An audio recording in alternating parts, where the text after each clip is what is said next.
Hello. তো বিয়ে বাড়ি থেকে এসে ফ্রেশ হয়ে এই যে দুটো ঝুঁটি বেঁধে আমার ছেলে বললো আমাকে নাকি বাচ্চা বাচ্চা লাগছে। তো যাই হোক, আর বাচ্চা মা সেজে খাটে উঠে পড়েছি শোয়ানোর জন্য। তো ছেলেকে শোয়ানোর আগে আমি একটা ছোট্ট মেসেজ সবাইকে দিতে ভিডিওটা করলাম।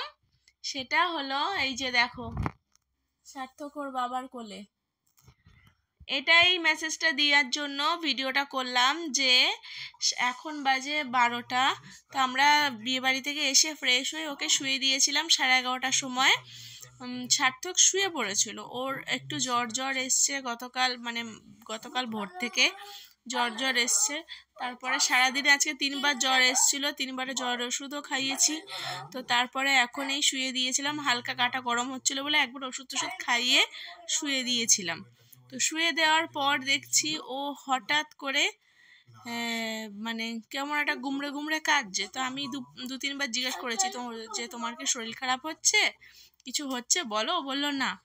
লাস্টে দেখলাম কেঁদে ফেলেছে। তো আমি বললাম কি হয়েছে, কাঁদছো কেন, খুব শরীর খারাপ হচ্ছে, কষ্ট হচ্ছে কিছু? বললো না, আমার কিছু হচ্ছে না। তো ওর বাবার কাছে গিয়ে বাবাকে জড়িয়ে ধরে বাবার কানে কানে বলছে যে তোমাদের যদি বয়স হয়, তোমরা বুড়ো হয়ে গেলে তো মানে ওর বাবার আর আমার কথা বলছে, তোমরা বুড়ো হয়ে গেলে তো মরে যাবে, তাই না? আবার আমার কানে কানেও বললো, আমি কথাটা বুঝতে পারিনি, এত ফাস্ট বলেছে।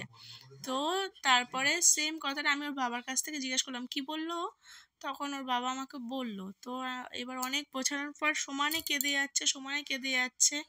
আমি একটু ভয় পেয়ে, যে এতটা রাস্তা বাইরে থেকে এসছে, একটু ভয় পেয়ে ঠাকুরের একটু সিঁদুর নিয়ে বা টিপ নিয়ে ওর মাথায় দিলাম। তো তারপরেও যাই হোক, ও কেঁদে যাচ্ছে সমানে। তো আমি ওকে জিজ্ঞাসা করা, তো ও আমাকে বললো যে আমি এটা ইউটিউব থেকে দেখেছি, যে ইউটিউবে দেখাচ্ছে এরকম এই জিনিসগুলো। তো আমি সকলের উদ্দেশ্যেই বলছি যে এই সমস্ত ভিডিও বা এই ধরনের ভিডিও বানানোর ক্ষেত্রে একটু সতর্ক হতে। দেখো দেখো, আমরা ইনকাম সকলেই করতে চাই, YouTube, Facebook, social networking site থেকে আমরা ইনকাম সকলেই করতে চাই। কিন্তু তা বলে যেহেতু এখন বাচ্চারা অনেক ক্ষেত্রেই ফোন বা ইউটিউব এইসবে শর্ট ভিডিও দেখাটা ওদের একটা মানে অফ টাইমে করে, মানে ইউটিউবে ভিডিও দেখে অফ টাইমে বা খেতে বসে, যা হোক বাচ্চারা মানে মোটামুটি ওরাও দেখে ফোন। সুতরাং আমি সকলের উদ্দেশ্যেই বলবো যে ভিডিও বানানোর ক্ষেত্রে একটু সতর্ক হতে। পয়সা ইনকাম করার জন্য এমন কিছু ভিডিও প্লিজ বানিও না যাতে করে সেটার এফেক্ট বাচ্চাদের মনে পড়তে পারে। আমার ছেলেটা এখনও অবধি 11:30 থেকে 12টা বাজে, আমার ছেলেটা এখনও অবধি গুমড়ে গুমড়ে কেঁদে যাচ্ছে। তো যাই হোক, ওকে বোঝানো হচ্ছে যে না বাবাই, আমরা তোমার সাথেই আছি, আমাদের কিচ্ছু হবে না, আমরা তোমার সাথেই আছি।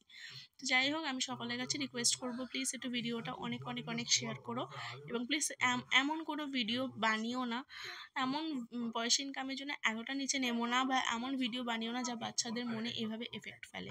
প্লিজ, এটা আমার রিকোয়েস্ট তোমাদের কাছে। আর প্লিজ ভিডিওটা শেয়ার করো যাতে সকলের কাছে এই বার্তাটা পৌঁছায়, এবং এইটুকু রিকোয়েস্ট আমার পারলে রেখো প্লিজ।